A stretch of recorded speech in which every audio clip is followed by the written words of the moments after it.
공부입니다. 요한복음 4장 13절에서 19절 말씀 시작. 예수께서 대답하여 이르시되 이 물을 마시는 자마다 다시 목마르리라. 내가 주는 물을 마시는 자는 영원히 목마르지 아니하리니 내가 주는 물은 그 속에서 영생하도록 솟아나는 생물이.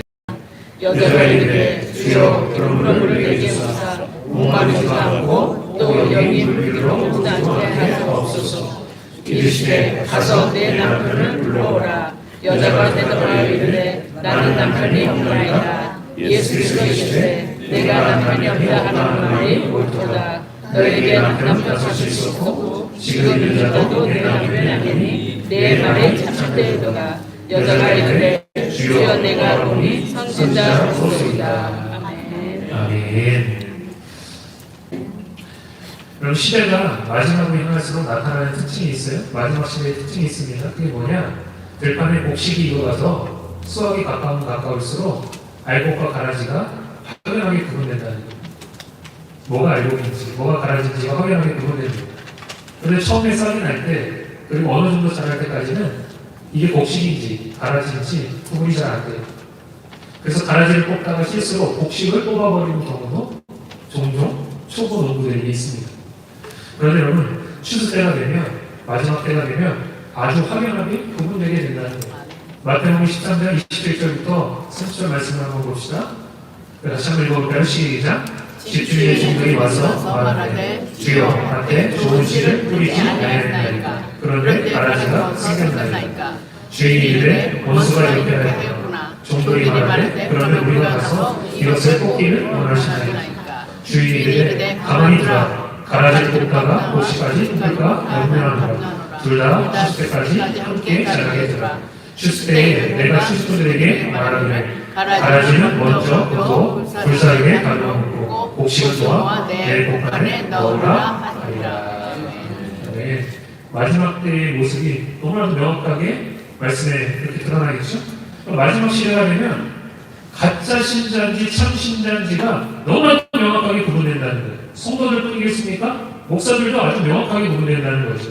영적으로 아주 명확하게 가짜가 누군지 진짜가 누군지가 구분되게 된다는 거예요. 그러니까 여러분, 이 시대에 가짜가 많이 보인다고 실망하지 마세요. 그게 마지막 시대라는 증거라는 거예요. 가짜는 정확하게 마귀와 마귀의 가르침을 따르게 되어 있습니다. 그러나 여러분, 진짜는 정확하게 하나님의 말씀과 성령을 따르게 되어 있다는 거예요. 전에는 가짜들이 교회 안에 잘 숨어 있었어요. 그래서 잘 구분하기가 쉽지 않았습니다. 그런데 여러분, 세상이 마지막으로 시작될수록 그들의 중심에 무엇을 가졌는지, 그들이 무엇을 추구하는지가 적나라하게 드러나게 되어 있습니다. 왜냐하면 아무리 겉으로 포장한다 할지라도 맺히는 열매는 속일 수 없기 때문에 그래요. 반면에 여러분, 참신자는 한결같아요. 그리고 시간이 지나면 지날수록 그리스도에게 붙어서 의의 열매를 맺게 된다는 거예요. 그렇게 여러분, 마지막 시대에는 정말 특별한 그런 한 가지 특징이 있는데 그게 뭐냐? 미지근한 지역이 없습니다. 미지근한 종이 없습니다. 그게 마지막 시대의 특징이에요. 완전히 뜨겁든지 완전히 차갑든지 둘 중에 하나라는 거예요. 마지막 때가 되면 더 그렇다는 거예요. 여러분도 마찬가지라는 거예요. 우리 신앙도 마찬가지라는 거예요. 마지막 때가 되면 어떻게 된다는 거예요? 내가 진짜 예수 믿고 따르고 있다면 내 안에 뜨거움이 생긴다는 거예요. 내 안에 하나님을 향한 열정이 생긴다는 거예요. 이 마지막 시대에 내가 어떻게 살아가냐면 내가 열정을 가지고 성령 충만한 가운데 살아가는 진짜 그리스도인의 반면에 그 반대편에는 가짜들은 어떻게 한다는데? 차가워져가지고 하나님을 대적하고 주의 종을 대적하고 자기는 멋대로 행하려고 하는 일들이 우리 가운데 발생하게 된다는 거죠. 여러분, 코로나라는 전염병이 터지고 교회들이 많은 타격을 입었습니다.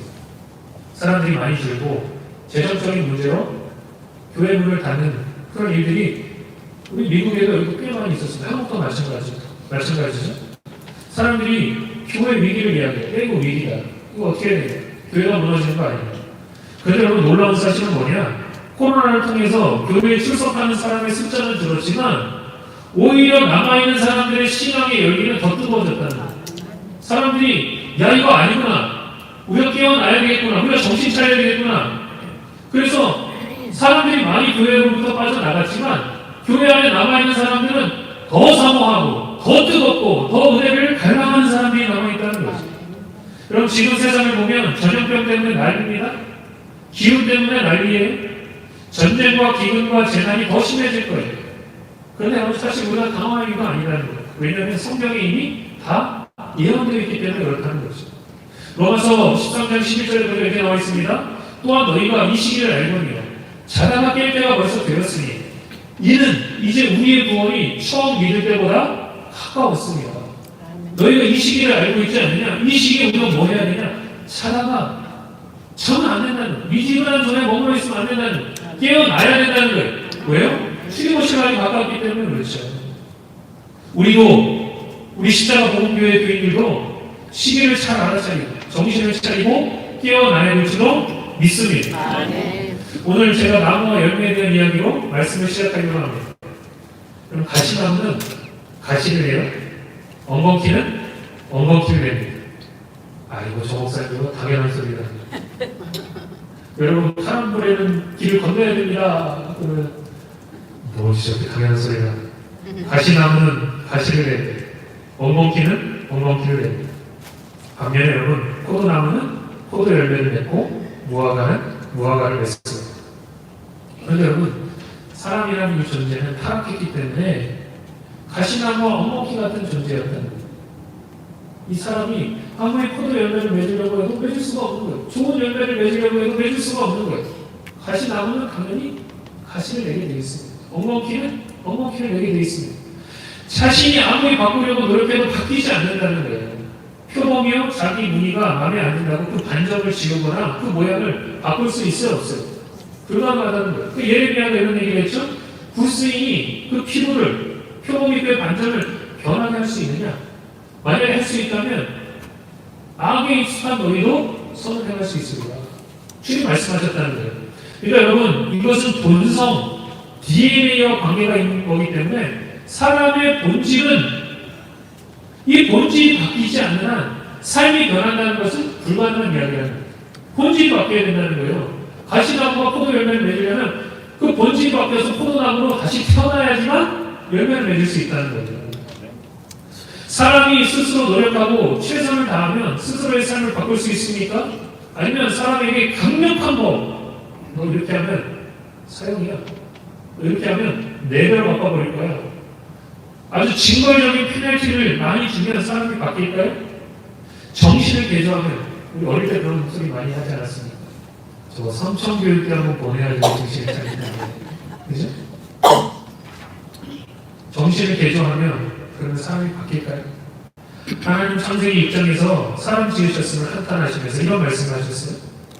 창세기 6장 5절부터 6절 보니까 이렇게 나와 있죠. 여호와께서 사람의 죄악이 세상에 가득한 것, 그의 마음으로 생각하는 모든 계획이 항상 악할 뿐임을 보시고 땅 위에 사람 지으셨으면 한탄하사 마음에 근심하시고 이렇게 얘기했습니다. 사람의 그 중심이, 그 본질이 얼마나 썩어 있는지 하는 모든 생각과 계획이 항상 악했다는 거예요. 이것으로 인해서 세상의 죄악이 관영했다고 했습니다. 하늘을 찾다고 했습니다. 대홍수로 하나님께서 심판하셨죠. 또 여러분 하늘에서 불과 유황이 막 떨어져가지고 타락한 도시들을 삭힌 적도 있었습니다. 사실 이런 심판들은 하나님께서 사람에게 지옥의 모습을 조금 맛보라고 보여주신 거예요. 진짜 지옥은 사실 얼마나 끔찍합니까? 얼마나 무서운 곳입니까? 그런데 여러분 사람들은 무서워하기는커녕 은하도 깜짝이지 않는다. 내 인생이야. 내 멋대로 살 거야. 지옥도 내 발로 걸어 들어가는 거야. 네가 뭔데 나한테 이래라 저래라 해. 이 사람의 완악함이라는 것은 상상을 초월한다는 거죠. 하나님도 한탄하시고 후회하실 정도로 사람이 그렇게 교만하고 완악하다는 거예요. 그렇다면 여러분 사람이 바뀌고 구원을 얻을 수 있는 방법이 아예 없습니까? 그냥 그 본질대로 그 본성대로 살아야 됩니까? 예수님은 우리에게 단 하나의 길을 제시하셨다는 거예요. 그게 뭐냐? 거듭남입니다. 요한복음 3장 3절과 5절에 주님께서 이렇게 말씀하셨어요. 중요한 말씀이고 우리 한번 같이 읽어보겠습니다. 시작. 예수께서 대답하여 이르시되 진실로 진실로 내게 이르노니 사람이 거듭나지 아니하면 하나님의 나라를 볼 수 없느니라. 예수께서 대답하시되 진실로 진실로 내게 이르노니 사람이 물과 성령으로 나지 아니하면 하나님의 나라에 들어갈 수 없는 거예요. 없느니라. 아멘. 사람이 바뀌고 구원받을 수 있는 유일한 길이 있는데 그게 뭐냐? 거듭나면 된다는 거예요. 다시 태어나면 된다는 거예요. 이 말을 들으면서 사람들이 이렇게 대답합니다. 니고데모도 똑같이 대답했어요? 아니, 사람이 어떻게 거듭날 수 있습니까? 엄마 뱃속에 들어갔다 나와야 되는 겁니까? 도대체 이런 일이 어떻게 있을 수 있습니까? 예수님께서 뭐라고 말씀하셨어요? 6절부터 7절에 보니까 육으로 난 것은 육이요, 영으로 난 것은 영이니 내가 네게 거듭나야 하겠다 하는 말을 놀랍게 여기시 말이에요. 예수님은 지금 우리 육에 관한 이야기를 하는 것이 아닙니다.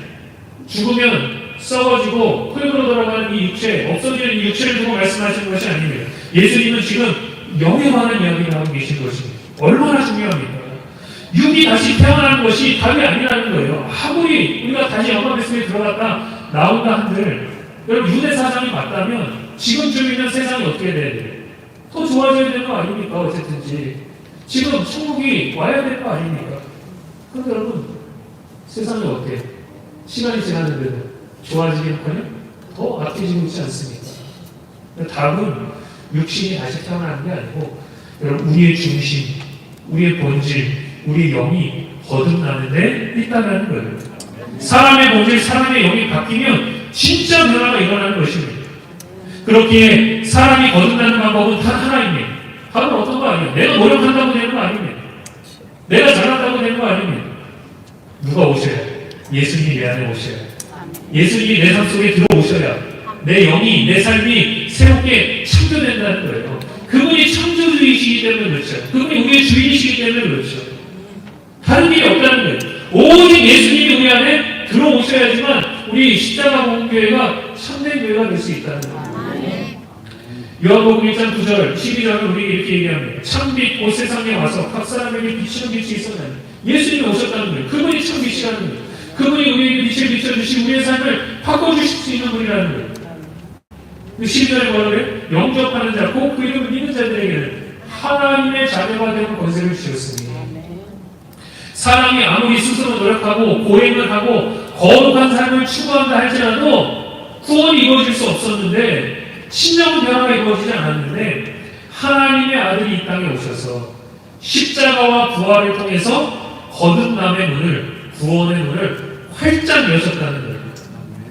여러분 그렇게 이 세상에서 가장 기쁜 소식은요, 사람의 심령이 거듭나서 구원받을 수 있다는 것이 가장 기쁜 소식이에요. 거듭남의 문이 없었는데 열렸다는 거예요. 누구를 통해서요? 예수님을 통해서. 우리를 거듭나게 하시기 위해서 하나님의 아들을 이 땅에 보내셨다는 것이 가장 기쁜 소식입니다. 성경에서 여러분 가장 중요하고 보배로운 진리는 바로 거듭남이에요. 사람이 어떻게 변할 수 있고 어떻게 사람이 구원받을 수 있냐? 거듭나야 된다. 내 육신이 대조되는 거 아닙니다. 내 정신이 대조되는 거 아닙니다. 진짜 내 본성, 내 본질이 바뀌어야 바뀔 수 있다는 거예요. 나를 하나님께서 새롭게 지으시고 창조하셔야만 가능한 이야기라는 거예요. 여러분 신앙생활하면서 어떤 분들은 참 드문 경우인데 한 교회, 한 목사만 경험하시는 분도 있을 거예요. 근데 대부분은 그렇지 않을 것입니다. 여러분 가운데 한 목사, 한 교회만 경험하시는 분 계시죠? 한 분도 안 계시죠? 벌써 미국에 왔다는 건? 물론 여러분 미국에 와서 처음 신앙생활 하시는 분이 있을 수 있을 거예요. 근데 여러분 제가 오늘 이 시간 중요한 말씀을 여러분들에게 전해드립니다. 어떻게 하면 좋은 교회, 어떻게 하면 좋은 목사를 만날 수 있을까? 그거 중요하지 않나요? 그죠? 정말 중요한 이야기입니다. 어떻게 해야 좋은 교회를 만날 수 있고 어떻게 해야 좋은 목사를 만날 수 있는가? 여러분 영적으로 올바른 교회 안에는 반드시 세 가지가 있어야 됩니다. 그 세 가지가 뭐냐? 하나는 거듭남이요, 또 하나는 성령의 충만이요, 마지막은 영적인 성장입니다. 이 세 가지를 추구하고 있는 교회는 잘못될 수가 없어요. 하나님 그 가운데 일하실 수밖에 없습니다. 목사가 만약에 거듭남을 안 가르친다? 제가 단언하건대 그것은 가짜 목사입니다. 목사가 복음을 안 전한다? 제가 단언하건대 그것은 가짜 목사입니다. 갈라디아서 6장 15절은 우리 인생에 있어서 가장 중요한 것이 무엇인지 우리에게 알려주고 있습니다. 할례나 무할례가 아무것도 아니거든. 이 껍데기 아무것도 아니다. 종교의식 아무것도 아니다. 네가 할례를 행해서 겉으로 육적으로 드러나는 거 그거 아무것도 아니다. 진짜 중요한 것이 뭐냐? 할례나 무할례가 아무것도 아니거든. 오직 새로 지으심을 받는 것만이 중요하다. 거듭남이 중요하다는 거예요. 예수 믿고 그 인생이 변화되고 거듭나는 게 중요하다는 거예요. 여러분 신앙생활이란 뭐예요? 정말 뭐가 중요합니까? 생명 대신 예수 믿고 거듭나서 우리가 영적으로 성장해 나아가면 예수님에게까지 자라나는 것이 신앙생활이에요. 아멘. 성령으로 충만해서 주님과 동행하고 주님 주신 그 힘과 능력 가지고 하나님의 일 감당하는 것, 여러분 이것이 바로 신앙생활인 줄 믿습니다. 여러분 이 세 가지를 여러분의 머릿속에 마음속에 새기세요. 거듭나는 것, 아멘. 영적인 성장인 것, 성령의 충만인 것. 이 세 가지만 교회에 존재한다면 여러분 그 교회는 하나님께서 쓰시는 교회입니다. 아멘. 그런데 여러분 이 거듭남은 사람의 노력으로 되는 것이 아닙니다. 내가 열심히 노력한다고 거듭나는 게 아니에요. 내가 뭔가를 최선을 다한다고 거듭나는 게 아니에요. 내가 하나님의 말씀 율법을 잘 지킨다고 거듭나는 게 아니에요. 내가 종교적인 의식을 다 한다고 거듭나는 게 아니에요. 그럼 거듭남은 하나님께서 주시는 선물입니다. 아멘. 구원이라는 것은 하나님께서 주시는 선물이에요. 실제적인 거듭남이 어떻게 일어나느냐? 내가 이루는 게 아니고 하나님께서 내 안에 역사하시고 이루어지는 거예요. 아멘. 사람의 힘으로 불가능합니다. 로마서 8장 3절도 너무나도 명확하게 이야기하고 있죠. 사람이 할 수 없는 것을 육신으로 말미암아 연약하여 사람이 할 수 없는 것을 누가 하신다고요? 하나님이 하시는 거예요. 내 스스로 구원을 이루었다? 이게 아니라는 거예요. 하나님이 십자가의 놀라운 사랑과 은혜로 나를 구원하셨습니다. 그 아들을 우리에게 주셔서 죄 없으신 그분이 죄 있는 육신의 모양으로 인간 가운데 보내서 그 육신의 죄가 정해지고 우리 대신 정죄당하고 십자가에 달려 죽으셨다는 거예요. 그러니까 여러분 구원이라는 것은 거듭남은 하나님의 놀라운 은혜요 선물인 줄로 믿습니다. 예수님을 통해서 구원의 문이 활짝 열렸어요. 예수님이 이 거듭남의 문을 활짝 열어 젖히셨습니다. 천국의 문이 활짝 열렸습니다. 그런데 여러분 정말 깜짝 놀란 것은 그 열린 문을 통과해서 거듭난 사람이 그렇지 않다는 거예요. 구원의 문이 열렸는데 거듭남의 문이 열렸는데 그 열린 문을 통과해서 거듭난 사람이 정말 소수의 사람들이라는 거죠. 그럼 죄송한 이야기지만 교회 안에도 거듭나지 않은 사람이 굉장히 많이 있습니다. 우리가 이것을 알아야 돼요. 교회 안에도 거듭나지 못한 사람들이 굉장히 많다는 거예요. 진정으로 예수님을 마음속에 영접하고 그 심령이 새로워지고 주님과 동행하는 사람이 많지 않다는 거예요. 왜 이런 일이 발생할까요? 구원의 문이 열렸는데 왜 사람들이 안 들어가는 것일까요? 오늘 본문 말씀에서 예수님은 사마리아 여인과 만나서 대화하는 장면이 나옵니다. 이 여인은 여러분 영적인 것에 굉장히 관심이 많던 사람이었어요. 천박한 여인이었지만 예수님과 대화하는데 수준이 높잖아요. 영적인 것을 사모하잖아요. 희한한 이야기를 해가지고 예수님으로부터 영적인 진리가 막 쏟아지도록 만들잖아요. 근데 여러분 단지 영적인 것에 관심이 많다는 것이 그 여인의 삶을 변화시키지 못했습니다. 우리가 알아야 돼요. 우리 여기 보이신 분들 다 영적인 관심이 있는 거예요. 나 그거 받고 싶다. 나 천국 가고 싶다. 정말 인생에 그 하나님께서 우리 인생에 숨겨놓으신 그 비밀이 무엇인지 내가 알고 싶다. 단순히 그 영적인 것에 관심이 많다는 것이 우리의 삶을 변화시킬 수 없고 우리를 거듭나게 하지 못한다는 거예요. 이 사마리아 여인은 그저 행복해지기 위해서 영적인 목마름을 해결하기 위해서 계속해서 육적인 방법을 추구했습니다. 그런데 여러분 육신의 정력과 한목의 정력과 이생의 자랑이 우리 영적인 목마름을 해결해 줄 수 있습니까? 우리 육신이 원하는 정력이 있다는 거예요. 육신이 있다는 거예요. 우리 눈이 원하는 정력이 있다는 거예요. 우리는 계속해서 교만해지고 자랑하고 싶은 마음이 있습니다. 얼마나 많은 사람들이 그 삶을 나 돈 많아, 나 이런 재능 있어, 나 이런 자녀 있어, 얼마나 많은 것들로 자꾸 자랑하려고 합니다. 그런데 여러분 그것으로 영적인 목마름이 채워집니까? 아니라는 거예요. 시간이 지나면 지날수록 더 갈증이 심해지는 거죠. 이 여인은 여러분 그 인생이 까발려지잖아요. 남편이 5이나 있었던 사람이에요. 지금 사는 남자도 전혀 남편이 아니에요. 그럼 그녀가 여러분 영원한 생명수를 주실 수 있는 예수님을 만났습니다. 예수님이 그녀에게 영원히 목마르지 않는 생수를 주시겠다고 말씀하셨어요. 그때 그녀가 뭐래요? 저 원해요. 저에게도 주세요. 주님 앞에 간절히 요청합니다. 그런데 여러분 예수님이 그녀에게 한 가지만 하라고 요구하죠. 한 가지만 뭐예요? 여기 가서 네 남편 데려와. 네 남편 데려와. 많은 사람들이 다 여기서 걸려 넘어지는 것입니다.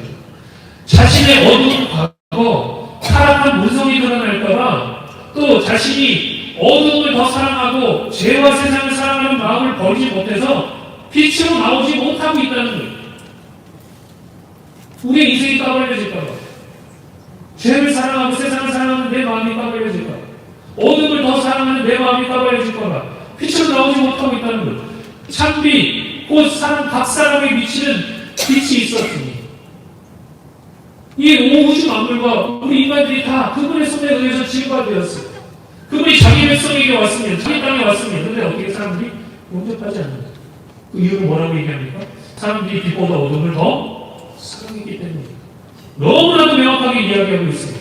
하나님께서 빛을 비춰주시고 구원의 문을 활짝 열어주셨는데 빛으로 나아가는 것은 내가 해야 된다.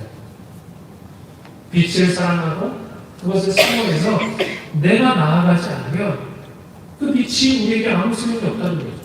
아무리 구원의 문이 열렸다 할지라도 하나님이 주신 축복이와 선물입니다. 그러나 내가 그 구원의 문을 통과해야 된다는 거죠. 그렇게 여러분, 하나님의 몫이 있다면 내가 해야 되는 몫이 있습니다. 예수님이 뭐라고 말씀하셨어요? 마가복음 1장 14절부터 15절에 보니까 이렇게 얘기합니다. 요한이 잡힌 후에 예수께서 갈릴리에 오사 하나님의 복음을 전파하여, 그러니까 하나님의 복음의 본질이 뭐냐?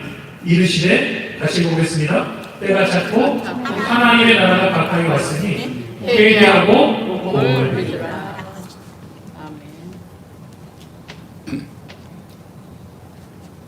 때가 찼고 하나님의 나라가 가까워서 우리를 구원하실 수 있는 모든 일들을 하나님께서 다 이루셨으니 너는 뭐해라? 회개하고 복음을 믿어라. 예수를 믿어라.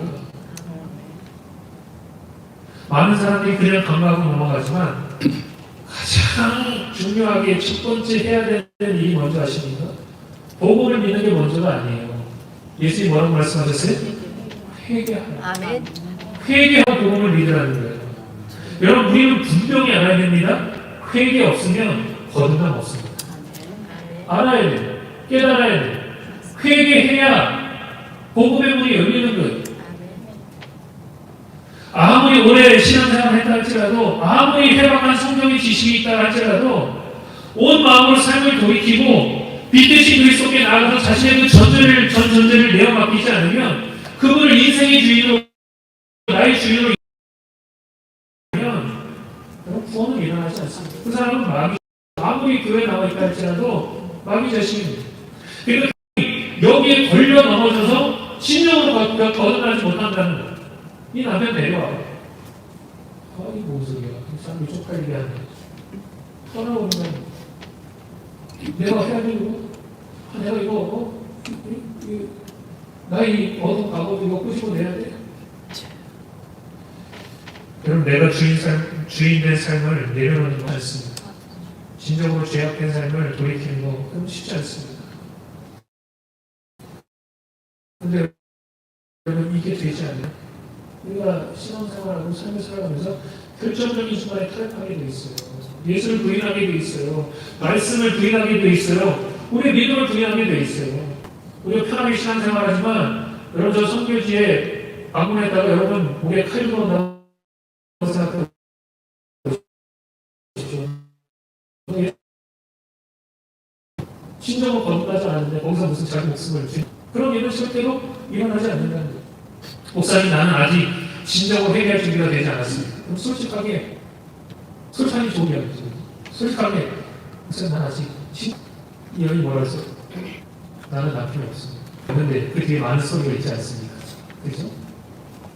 근데 예수님 앞에 이걸 숨길 수가 있어요? 여러분, 우리가 분명히 한 것은 진정으로 회개하고 복음을 믿어야 천국에 들어갈 수 있다는 거예요. 이것은 여러분 제 이야기가 아니에요.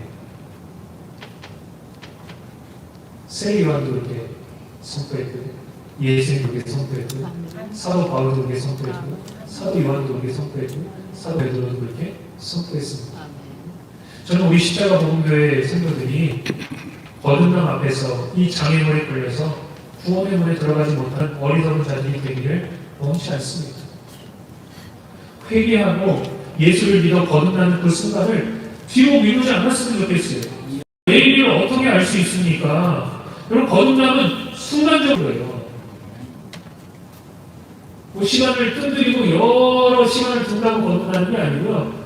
내가 바로 지금 이 순간이 아니고 은혜의 시작이기 때문에 내가 내 전전죄를 하나님께 드리고 하나님 내가 잘못했습니다. 내 인생에 하나님의 손에 없었습니다. 내 멋대로 살았습니다. 그러나 이제 내가 주님께로 돌아가겠습니다. 결단하는 그 순간 여러분 예수님 내 안에 오셔서 여러분 안에 오셔서 여러분의 심령을 거듭나게 하신다는 거죠.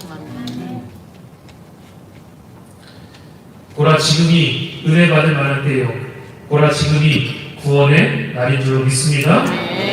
그러면 여러분 있는 모습 그대로 예수님께 나아가세요. 우리가 회개하지만 사실은 100% 완벽한 회개가 있을 수 있어 없어요? 없어요. 100% 완벽하게 난 회개해야 되겠다. 그런 거 없습니다. 사람은 100% 완벽하게 회개할 수 없어요. 또 여러분 오늘 은혜 받았죠? 삶에 돌아보면 죄 짓습니까? 안 짓습니까? 100% 완벽하게 회개할 수는 없어요. 그러나 여러분 있는 모습 그대로 예수님께 나아갈 수는 있습니다. 내 꼴을 좀 보세요. 참 육신의 장면과 암흑의 장면과 이생의 자랑을 사랑하는 너무나도 사랑하는 내 모습 보세요. 정말 관심이 많아요. 내 예수님 사랑하고 싶어요. 내 영적인 사람이 되고 싶어요. 나 천국 들어가고 싶어요. 그래서 잘 모르겠어요. 제가 지금 왔다 갔다 합니다. 이랬다가 저랬다가 합니다. 여러분 다른 어떤 것이 중요한 것이 아니고 예수님께 나아가는 게 중요합니다. 예수님께 나아가면요 예수님이 다 고치시고 해결하십니다. 오늘 이 여인을 보십시오. 남편 배려하는 거 얼마나 당황스럽습니까? 까발릴 수가 없고 나는 남편이 없다 얘기합니다. 그랬더니 뭐라 그래요? 예수님 그래 네 말이 맞다. 그래서 얘기하지 않습니까? 네 남편이 5이나 있었고 지금 남편은 네 남편이 아니고 얘기하지 않으십니까?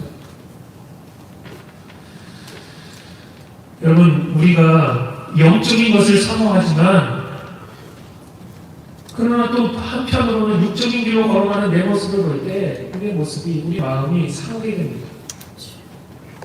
이거밖에 안 돼요. 그래서 부족하고 이러는 거다. 근데 여러분 그게 인간의 모습입니다. 주님 내 마음이 상합니다. 거룩하게 살기 원하는데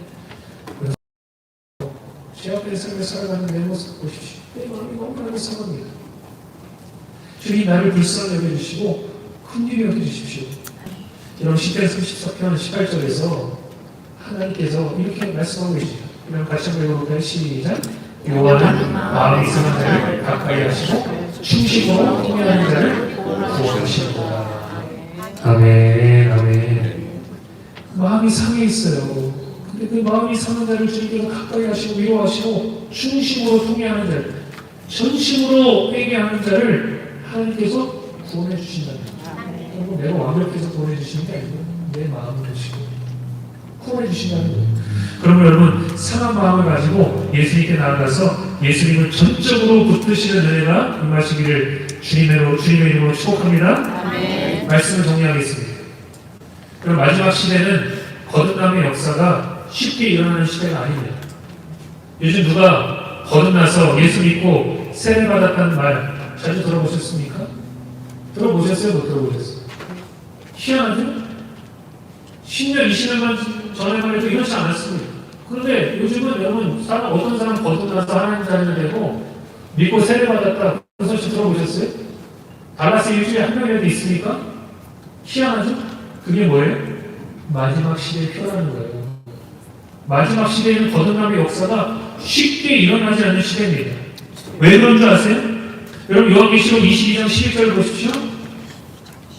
요한계시록 22장 11절 앞에 나와 있습니다. 같이 한번 읽어보겠습니다. 시작. 불의를 행하는 자는 그대로 불의를 행하고 더러운 자는 그대로 더러워 의로운 자는 그대로 의를 행하고 거룩한 자는 그대로 거룩하게. 이제는 불의를 행하는 자가 이 크로스를 넘어가지고 주님께로 오는 것이 쉽지 않은 시대가 되었다는 거예요. 더러운 일을 행하던 자가 이것을 버리고 주님께로 돌아오는 것이 쉽지 않은 시대가 되었다는 거예요. 의로웠던 자들만 의로워하시고 거룩한 자들만 더 거룩해지는 세상이 되었다는 거죠. 그러니까 여러분 마지막 시대의 특징은 거듭남이 희귀해지는 시대입니다. 이런 시대에 우리 십자가 복음교회와 성도들의 사명이 무엇이겠습니까? 내가 먼저 거듭남, 하나님의 자녀답게 살아가고 그리스도라는 반석 위에 우리의 보배로운 믿음을 먼저 세워야 될 줄 믿습니다. 그리고 합병원이라고 그리스도께 인도하고 그들을 거듭나게 하는 거예요. 그들을 구원하고 그들을 영적으로 성장시키는데 우리가 쓰임받을 수 있다면